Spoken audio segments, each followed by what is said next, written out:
After 15 years of marriage, my wife dressed with deliberate care for an evening out, each movement calculated as if preparing for a stage performance.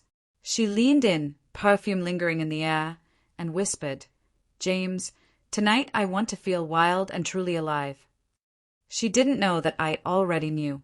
Her lover awaited her, but so did his wife, sitting in a restaurant with divorce papers in her bag. My own preparations had been underway for hours. Her clothes were packed neatly into suitcases by the door.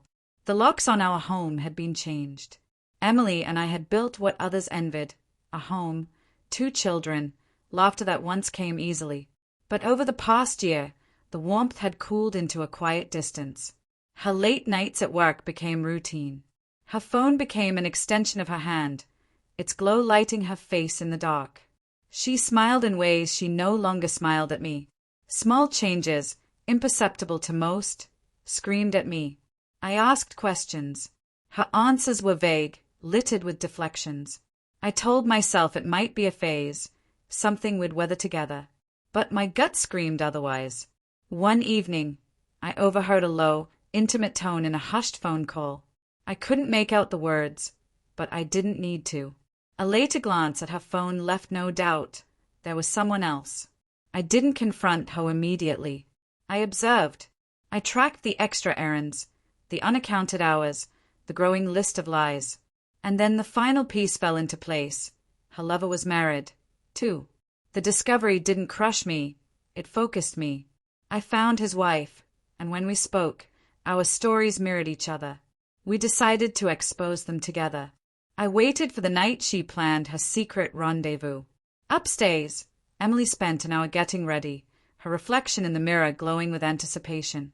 Downstairs, I placed the final folded sweater into her suitcase and zipped it closed. Each packed item felt like another nail in the coffin of our marriage. Each new lock I turned was a promise to myself and our children.